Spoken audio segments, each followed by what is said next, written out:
सर्वचिंतन news.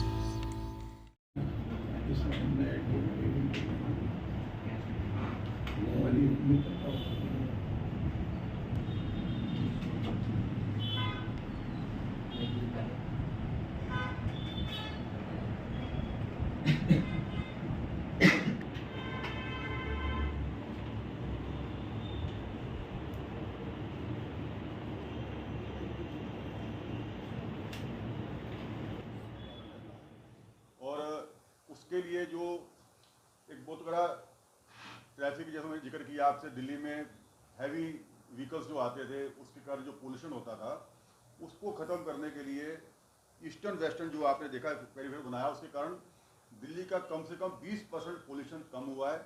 और इसी प्रकार अगर जब हम लोग यहाँ से धोलाकुआं की तरफ जाते थे, एयरपोर्ट की तरफ जाते थे, तो आम बात थी कि लोग गुड़गांव डेली जाते थे, पौना घंटा आधा घंटा जाम में फंसना, उसको मार्ग को ठीक करना, आर्मी की जगह लेके बनाना। इसी प्रकार बदरपुर से जो एक बनाया द्वारका का लिंक रोड बन रहा है। और जब हम लोग हरिद्वार के लिए जाते हैं, मेरठ के लिए जाते हैं, तो इतना लंबा जाम लगता था, इतना टाइम लगता था। और जो मेरठ हाईवे बनाया मोदी सरकार ने, एक बहुत सराहनीय कार्य और इस प्रकार के किए हैं जिससे कि जनता को बहुत लाभ हुआ और पोल्यूशन से भी कंट्रोल हुआ है। उसमें अगर हम देखें कि गरीब आदमी जो किसी कारणवश अपने गांव से रोटी कमाने यहाँ दिल्ली में आया और आज वो दयनीय स्थितियों में, झुग्गियों में रहने को मजबूर हुआ, और मोदी सरकार से पहले किसी सरकार की चिंता नहीं करी। हमारे प्रधानमंत्री जी ने जहाँ झुग्गी वहाँ मकान सभी झुग्गी वासियों के लिए जो उसमें कैपेबल है उनके लिए शुरू किया है। और अभी आप देखिए कि 3500 करीब मकान कालका जी में मोदी जी ने दिए भी हैं। इसी प्रकार कोरोना काल में फ्री राशन और हर प्रकार की सुविधा, मेडिकल, फ्री इंजेक्शन, आज पूरे हिंदुस्तान को जो लोग मजाक उड़ाते थे कि भाई मोदी जी कैसे लगाएंगे, जो दिन गिनाते थे अगर एक एक टीका लगे, दो दो टीका लगे तो 20 साल तक कोविड के इंजेक्शन ही पूरे नहीं होंगे। और आज ना केवल हिंदुस्तान के हर नागरिक को हमने कोविड का इंजेक्शन लगाया, बल्कि मोदी सरकार ने विदेशों में भी लोगों को देकर देश का नाम रोशन किया है। और अगर अधिक बात ना करें तो अभी आप वर्तमान में देख लीजिए, अभी G20 का समिट भारत में होने वाला है और अभी मोदी जी जैसे USA में हैं और कितना मान सम्मान हो रहा है। जिस अमेरिका ने एक समय मोदी जी को वीजा नहीं दिया था, आज वहाँ का प्रधानमंत्री पीछे से जाकर मोदी जी से हाथ मिलाने के लिए अपनी कुर्सी छोड़कर भागकर मोदी जी से हाथ मिलाने जाता है। इसी प्रकार मुद्रा योजना है, गरीब महिलाओं के लिए जो चूल्हा की गैस सिलेंडर दिया हमारी सरकार ने। और सबसे बड़ी बात, जो माता बहनों को खुले में शौच जाना पड़ता था, उनको जो इज्जत घर के नाम पे, जिसको बड़े सम्मान से कहती इज्जत घर, हर शौचालय बनाए गए। जो गर्भवती महिलाएं उनको उनके लिए आर्थिक सहायता, इस प्रकार हर प्रकार की सहायता की गई। और अभी बड़ी बात है, जो लोग हमारे देश में जिन्होंने आज़ादी के लिए या अन्य बीच में कई कारणों से अपने प्राण न्यौछावर कर दिए, उनको सम्मान देने के लिए कर्तव्य पथ पर नेताजी सुभाष चंद्र बोस की प्रतिमा लगाई गई और शहीदों के स्मारक अलग से बनाया गया। ये एक बहुत बड़ा मरणोपरांत भारत के शहीदों को हमारी मोदी सरकार ने जो है वो दिया है। और DDA की तरफ से ककड़डंबा में 111 करोड़ लगाए गए हैं, नरेला में फ्लाईओवर बनाया गया है। ये सारी बातें तो हमारी मोदी सरकार की केंद्रीय योजना की आ जाती हैं। और मैं अपनी सांसद की बात करूं, जो माननीय बहन हमारी मीनाक्षी लेखी जी यहाँ से सांसद भी हैं और केंद्रीय मंत्री भी हैं। मैं जिस क्षेत्र में बैठा हूँ, इसी क्षेत्र में हमारा एशिया का सबसे बड़ा एक हॉस्पिटल गंगाराम हॉस्पिटल आता है। और पूरे ना केवल देश से बल्कि विदेशों से भी लोग यहाँ पर अपना इलाज कराने आते हैं। और उनको जब आते हैं तो एक स्वाभाविक प्रक्रिया है, शौचालय की जो डेली नीड होती है वो यहाँ व्यवस्था नहीं थी। 25 लाख रुपए की लागत से मीनाक्षी लेखी जी ने गंगाराम के बाद जो पार्क है MCD का, उसमें एक लेडीज़ और जेंट्स के लिए अलग अलग बड़ा टॉयलेट ब्लॉक बनाया है। और मैं जब डिप्टी चेयरमैन था स्टैंडिंग कमेटी का, उस समय मीनाक्षी जी ने 1,40,00,000 रुपये देकर पूरे हमारा जो करोलबाग जोन में करीब आप 5 विधानसभा क्षेत्र आते हैं, उसमें 1,40,00,000 से जिम लगवाए। और किसी भी पार्क में आप जाएं, ना केवल मैं राजेंद्र नगर विधानसभा की बात कर रहा हूँ, बल्कि सभी विधानसभा क्षेत्र में आप जहाँ भी जाएंगे वहाँ पर बहन मीनाक्षी लेखी जी के द्वारा आपको लगाए हुए बेंच मिलेंगे। आज जो अपराध होते थे, यहाँ में कई पुलिस अफसरों से बात हुई कि जी अंधेरे के कारण अपराध हो जाते हैं, रोशनी नहीं है, लोग उसका अंधेरे का लाभ उठाते हैं।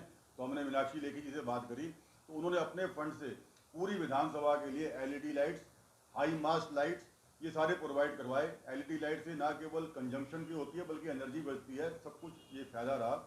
और जहाँ लोगों के स्वास्थ्य की बात आती है, वहाँ मीनाक्षी लेखी जी ने हर सप्ताह कहीं ना कहीं किसी ना किसी क्षेत्र में हेल्थ कैंप लगता है। बच्चों लोगों को जो हैंडीक्राफ्ट हैं उनको व्हील चेयर, किसी को छड़ी चाहिए छड़ी, जिसको आँख की प्रॉब्लम फ्री में चश्मे, जिसको सुनने की प्रॉब्लम फ्री में उसको ईयर मशीन, ये सारी चीज़ें लगातार, जूते चप्पल हर चीज़ मीनाक्षी लेखी जी प्रोवाइड कराई जा रही है। और जब ये कोरोना काल रहा उस समय जब सब लोग परेशान थे, जब दूसरे विपक्षी लोग अपने घरों छुपे थे, उस समय भी महिला होने के बावजूद भी बहन जी लगातार जनता के बीच में रही और खाने की व्यवस्था सारी उन्होंने करी। और जो एक हमारी माताओं बहनों को शर्म आती है कि नेचुरल प्रोसेस है, उनके जब मंथली पीरियड का टाइम होता है, उन सबको उनके झुग्गी झोंपड़ी में जाकर फ्री सैनिटरी पैड का करवाना और कम्युनिटी सेंटर का बनवाना, मनोरंजन केंद्र बनवाना, स्कूल की बिल्डिंग बनवाना।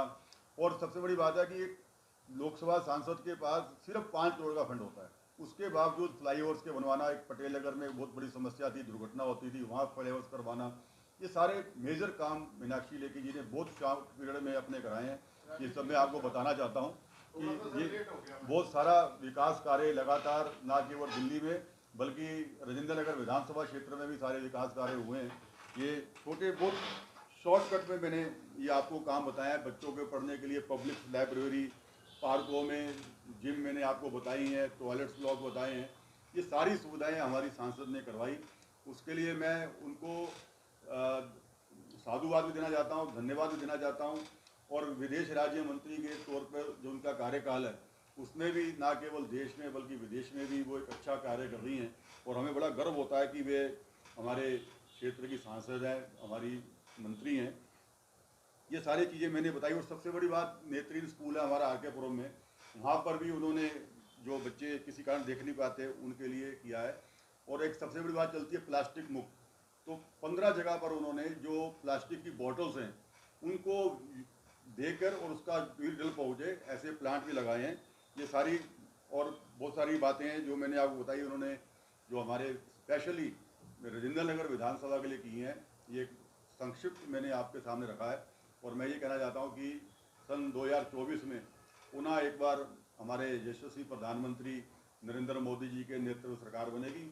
हमारे प्रदेश अध्यक्ष, युवा प्रदेश अध्यक्ष जो हमारे अभी वीरेंद्र सचदेवा जी बने हैं, और उनके नेतृत्व में हम दिल्ली में सातों की सातों सीटें जीतेंगे और पहले से भी अधिक भारी बहुमत से हमारी इस लोकसभा क्षेत्र में विजय होगी।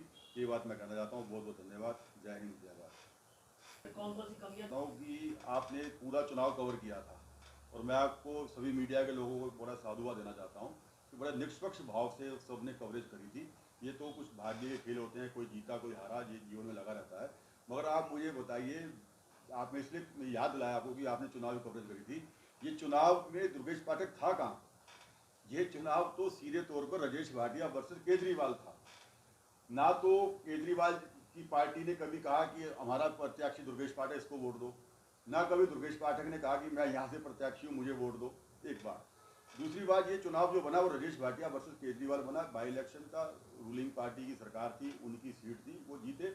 मगर आप देखिए, मैंने हार का मार्जिन 22,000 से कम करके 10,000 किया, 12,000 वोटों का मार्जिन कम किया। ये जनता का यहाँ का प्यार था, किसी कारणवश चुनाव नहीं जीत पाया। मगर आज लोग पानी के लिए यहाँ पर राजेंद्र नगर में त्राही त्राही कर रहे हैं। झूठ फरेब की राजनीति हो रही है। अब आप देखिए, पिछले 8 महीने से विधायक भी आम आदमी पार्टी का और पार्षद भी आम आदमी पार्टी का, उसके बावजूद कोई काम नहीं हो रहा। अब फिर वो झूठेबाजी, पानी नहीं है, कूड़े के ढेर लगे हुए हैं, स्कूलों की दयनीय स्थिति है, पार्कों का बुरा हाल है। अब लोग इस चीज़ को समझ चुके हैं कि भाई ये आम आदमी पार्टी झूठ फरेब की राजनीति है। और जो सबसे बड़ी बात तो मैं आपको बताना चाहूँगा कि जो जनता को ये इन्होंने कहा था हम आपकी तरह एक आम आदमी हैं, आपकी तरह साधारण व्यक्ति हैं, ना हम सुरक्षा लेंगे ना हम बंगला लेंगे। आज वो शीश महल में 171 करोड़ रुपये लगाकर शीश महल में रह रहा है। इसके लेकर लोगों को बड़ा रोष है। लोगों को धोखा दिया। हम उस समय कहते थे कि ये अपने गुरु का नहीं है, इसने अपने गुरु को नहीं बख्शा, ये आपको क्या बख्शेगा। मगर लोगों को हमारी बात उस समय समझ नहीं आती थी। आज धीरे धीरे लोग समझ चुके हैं, ये एक्सपोज हो रहा है। और निश्चित रूप से हमारे प्रदेश अध्यक्ष वीरेंद्र सचदेवा जी के नेतृत्व में भारतीय जनता पार्टी 2025 का विधानसभा चुनाव जीतेगी और भारतीय जनता पार्टी की सरकार बनेगी। ये मैं